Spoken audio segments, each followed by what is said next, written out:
હવે શેઠને તો ગોળનું મેં કીધું ભાઈ એને ખાણમાં ગોળ આપવો પડે, ગોળની ટેવ પડેલી છે ભાઈને કે કચ્છો વાંધો નહીં માયા ભાઈ આપણે ગોળ દેશું. તો હવે એ પાછા ઊંચા માણસો ને તે ઊંચી ક્વોલિટીનો ગોળ લઈ આવ્યા, ઓલો ગાંગડા.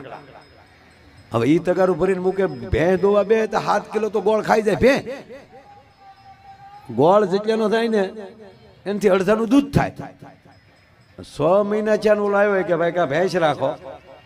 મેં કીધું પણ તમે કેમ? મને કે માયા ભાઈ 7-7, 8-8 કિલો ગોળ ખાઈ જાય. અરે ગાંડા ભાઈ 100 ગ્રામ ગોળ નો ખાય, 50 ગ્રામ તો બહુ થઈ ગયો. અરે શું વાત કરો છો? અમે તો ઓલા ગાંગડા કાપીને ટુકડા કરીને તગારો. અરે મેં કીધું ગાંડા ભાઈ હાલો હું તમને શીખવાડું. કારક બુદ્ધિવાળા માણસોને બુદ્ધિ વગેરેના માણસો બુદ્ધિ દેવા જાય છે. જો ભાઈ મારામાં બુદ્ધિ નથી, આ તમને ચોખ્ખું કહું. આ બુદ્ધિનો પ્રોગ્રામ જ નથી, આ દિલનો પ્રોગ્રામ છે. હા હજી એ જોક્સ કહું તમે, એ મને ભાઈ હૈયા સડાવજો, એ મને કહેજો બુદ્ધિવાળો જો એ કહું તમે. જો પેલા આ ગોળવાળો પૂરું કરું. નથી આવવું હમણાં, નથી આવવું.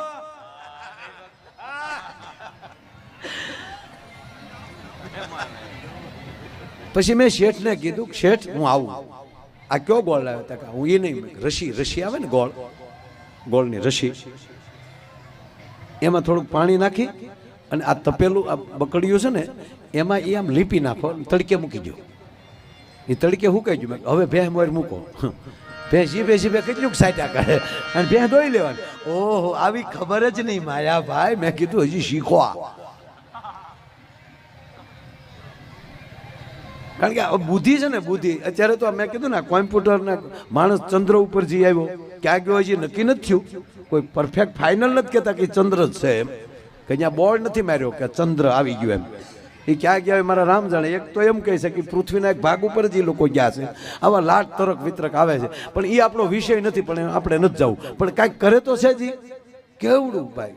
અને એમાં અમુક જે સાહેબ થોડું ઘણું ભણી જાય ને અને હાવ દોઢા સુધરે ને, એ તો એક મોટો પ્રોફેસર સાહેબ સાયન્સમાં બધાયમાં, અર્થશાસ્ત્રનો માણસ, અવડો મોટો પ્રોફેસર, નાસા સાથે સંકળાયેલો માણસ. અને ભગવાનને મેળો ઠપકો દેવાનો, સમાજને મેળો કે શું તમે બધા મેળામાં ટાઈમ બગાડો છો?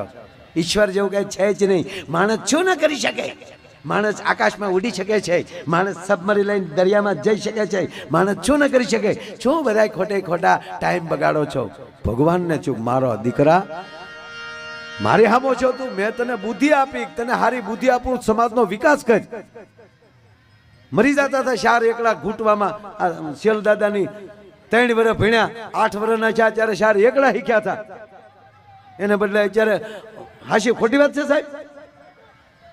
મેં ઘૂંટેલા છે 2 વર્ષ, ત્યારે શાર એકલા આવડ્યા હતા. એને બદલે અત્યારે 3 વર્ષનું છોકરું મોબાઈલના લોક ખોલ નાખે. કે નથી ખોલતું? ખોલ નાખે ને, દેતાની મોબાઈલ હાથમાં, ઓળખી જાય ડો.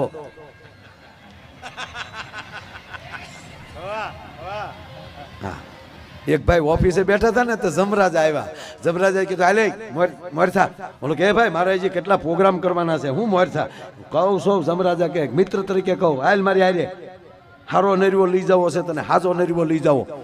કે પણ હજી મારું નહીં કહું છું હાલ. તક મારી ભૂલ હું? તારી ભૂલ એટલી જ મોબાઈલ તારો ઘેરે રહી ગયો છે, લોક ખુલી ગયો છે અને 2-3 મેસેજ આવી ગયા છે. તો બોલો કે તો આપણે નીકળી જવાય, આપણે હવે ઘેરે ન જવાય, હમણાંમાં જ નીકળી જવાય એમ. કે ભાંગીને નીકળવું એને કરતા હાજો ને ટળી જાય. એટલે બોલો એ ભગવાનને મેળો ઠપકો દેવાનો. ભગવાનનો મગજ ગયો, ભગવાનનો જાય જ નહીં મગજ, કોઈ દી હોય જ નહીં એને. ભગવાન કે ચાલો મેં તને બુદ્ધિનું દાન આપ્યું છે કે જેથી કરીને તું સમાજ વચ્ચે જા અને માનવનું કલ્યાણ કર, અને બદલે તું મારે આમાં સેલેન્જ મેળો કરવા. ભગવાનને ચોકાને સર્કિટ જ ઉડાડી નાખવા દે. તો ભગવાનને સર્કિટ ઉડાડી નાખ્યો ને, આખી મેમરી જ વહી ગઈ. બસ આવું થઈ ગયું, મેમરી વહી ગઈ. ખરેખર નતું આટા જ વહી જાય. પ્રોફેસર જેવા માણાના રોડે ચડે ચીજી ભોંપ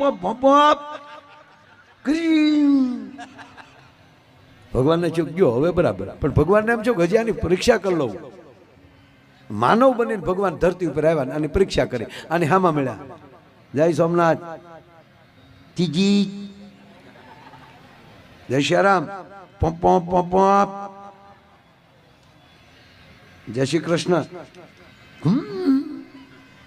ભગવાનને ચોકાને ગયું, તારું નામ શું છે? નીચી કબાઈ.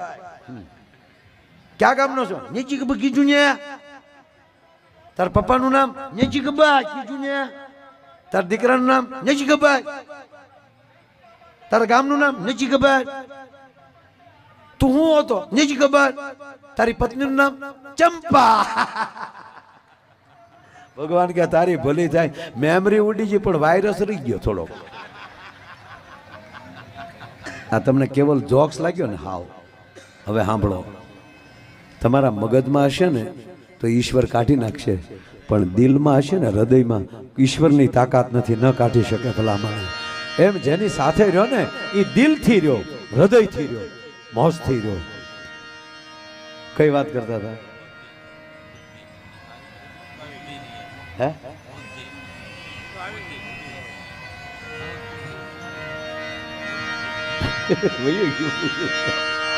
એટલે વાત એ કરતો હતો સાહેબ. મારો કહેવાનો મતલબ એ છે કે જેને હારે રહેવું એ લાગણીથી. આજે મેં કીધું ને કે અમે જે મોજથી જે જીવીએ છીએ એનું કારણ શું છે કે અમારું મગજ જ નથી. આ મગજ હોય તો આ ધંધો કરીએ સાહેબ, આખી રાત તળેલા નાખવાના. ના, વાત જ્યાં મૂકીથી ત્યાં લઈ આવ્યું. ઈશ્વર દરેક વ્યક્તિને કાંઈક ને કાંઈક જવાબદારી સાથે મોકલે છે. હું આ દેશના કોઈ પણ ઉદ્યોગવાળાને જોઉં ને તો મને એની અંદર ભગવાનના દર્શન થાય છે. હું જરાય રૂડું નથી લગાડતો અને કાંઈ કોઈની ઘરે કાંઈ એવી વાત નથી કરવાની, પણ એક ઉદ્યોગપતિને ઈશ્વર મોકલે છે ને એમાં મને વિશ્વભરની દર્શન થાય. શું કામ? એક ખાલી 50 ઘંટી હીરાની હકારતો હોય તો એ 200 પરિવારની જવાબદારી માટે ઈશ્વરે એને મોકલ્યો છે. જા 200 પરિવારની તું જવાબદારી લઈ લેજે. આ રિલાયન્સ અને રતન ટાટાને તમે લઈ લ્યો, તેણે કેટલા પરિવારની જવાબદારી લીધી. એમાં ખાસ કરીને ડાયમંડ, બિલ્ડર લાઈન, હે, હીરામાં તમે જુઓ 25 લાખ યુવાનો આજે હીરામાં કામે છે. છે કોઈ એવી સુવિધા કે 4 ચોપડી પાસને 5 લાખ રૂપિયા પગાર આપી શકાય એવું? અભણને 2 લાખ આપી શકાય એવી છે સુવિધા? તો સાહેબ એ શેઠિયા કેવલ રડવા નથી આવ્યા, આવા કયકની જવાબદારી લઈને આવ્યા છે ભલામણ. માયાભાઈનો એક પ્રોગ્રામ થાય તો કેવલ માયાભાઈને આયોજકોએ પેમેન્ટ આપી દીધું ને લઈને વહી ગયા નહીં. કેટલા પરિવારનું સાથે જોડાણ થયું છે. આ બેઠા છીએ અમે. આ સાઉન્ડવાળા તો એની નીચે કેટલા કામ કરે છે, મંડપવાળા એની નીચે કેટલા કામ કરે છે, લાઇટવાળા એની નીચે કેટલા કામ કરે છે. આ સરવાળો મારી લે સાહેબ. આ 2 દેશ ત્યાં બાંધે ને, ક્યાં દેશ બાંધે? પોરો ખાતા નથી. એ યુક્રેન ને રશિયા. રશિયામાં હું પ્રોગ્રામ કરી આવેલો. હા, હકીકત. હા, યુક્રેન નથી ગયો, રશિયામાં ગયો છું. હા, રશિયામાં મેં ગીત ગાયેલા. હકીકત થયેલો તમને કહું. રશિયામાં અમારો પ્રોગ્રામ, એટલે ત્યાંના રશિયન MLA એના MP એ લોકોને આપણા આયોજકોએ આમંત્રણ આપેલું. એટલે પાછળ ટ્રાન્સલેન્સર વાળાને બાજુમાં પાછળ બેસાડેલા ને ઓલા હેડફોનથી એ સાંભળતા હતા.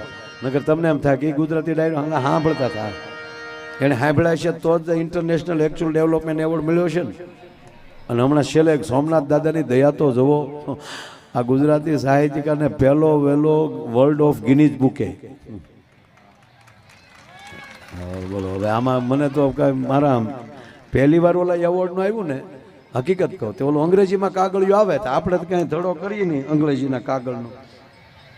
ઓહો, ફરમાઈશ સરસ છે અને આપણે આંકવાના છે. મારે 4 વાગ્યા પહેલા પૂરો કરવાનો છે નહીં પ્રોગ્રામ. તમારે જેને ઉતાવળ હોય વૈયા જજો ભાઈ. કોઈ નહીં હોય ને તો હું આ દીવો પાછો પેટાવાનો ને એની સામે ગાવાનું ગુરુજીના ના.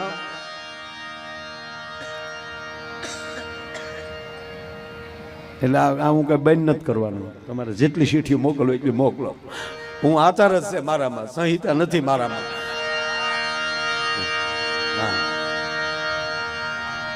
હા, અમારો પમદી હતો ભાવનગર પ્રોગ્રામ. ઓહોના બધા હતા. કોણ કોણ હતા લાઈવ જોયું જ હશે. બધા મંત્રી હતા. કાંઈ કોઈ બંધ ન કરાયું. અહીંયા કોઈ નોંધ કરાવે પણ આ તો મર્યાદામાં કે ભાઈ આપણે પણ નહીં, હું 4 વાગ્યા પહેલાં બંધ નહીં કરું. મને માઇન્ડ તામ ચડ્યું છે.